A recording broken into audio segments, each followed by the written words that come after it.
come from? I think it probably came from my youth, when I used to go to prayer meetings on a Wednesday morning at 6:30 to pray specifically for revival. But more specifically, in this circumstance, Kathleen Milligan and I had these conversations about praying for revival, and we both committed that we would do so. And so after a period of time, we were both praying for revival in the Episcopal Church, and she said that we should still praying, and I said, well, let's move it forward, let's actually do this. And no sooner had we said that, then the next thing that happened was Wartburg Seminary were holding classes on revival, and they had a team coming in to do a revival service on a Tuesday night, I think it was. So Kathleen and myself and Elizabeth Popplewell went up to Dubuque, and we participated in this revival evening. And it was all around baptismal vows and renewing those vows. It was really tailor-made for our kind of church, with our emphasis on baptismal ministry. So that's kind of where it came from. And what did I expect to happen? I don't think we knew. We took our lead from the bulletin and the format of service that they had up there, and we began with some very straightforward prayer stations for healing and anointing and renewing one's baptismal vows. Those were what we came with. And then as time went on and we sort of adapted to each of the revivals that we set out to do, people's imaginations got going, creativity, and people were journaling and praying by coloring, and eventually bouncy housing in Council Bluffs a couple of weeks ago.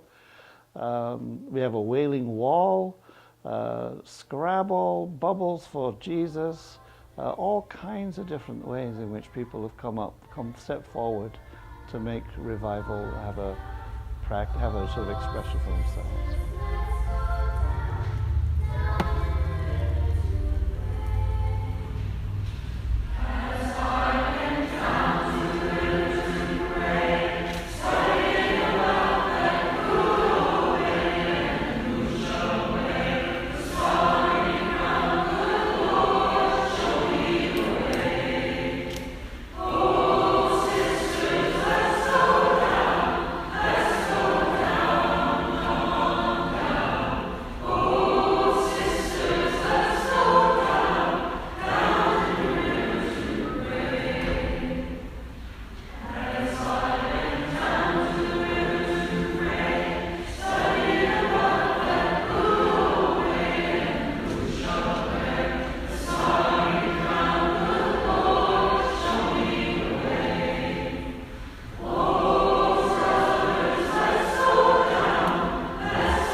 Well, most surprising has been the people's willingness to take it on, especially the musicians.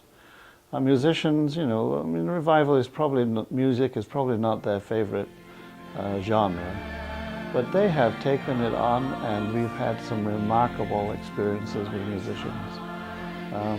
One musician has a whole access to a whole choir of young people and taught them these praise songs that they sang as though they were holy rollers.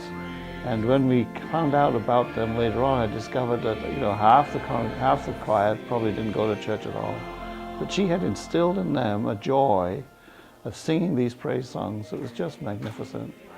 And all of our musicians have just been willing to take this on. I'm grateful too to some of the priests that have taken it on. And I think about one priest that said to me as I was going out in my car, he said, "Well, I'm glad that's over."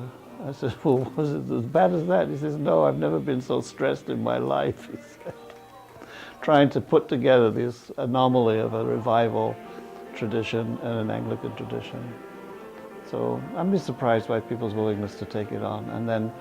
And then things like one woman that looked to me like she was just not enjoying it at all. It was just suffering through it.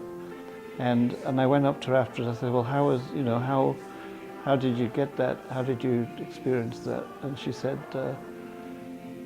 I daren't move because I would just burst into tears. So I just stayed put. So God has been at work in this revival, speaking to people in their own ways. And I think that's what I'm really, really, really excited about.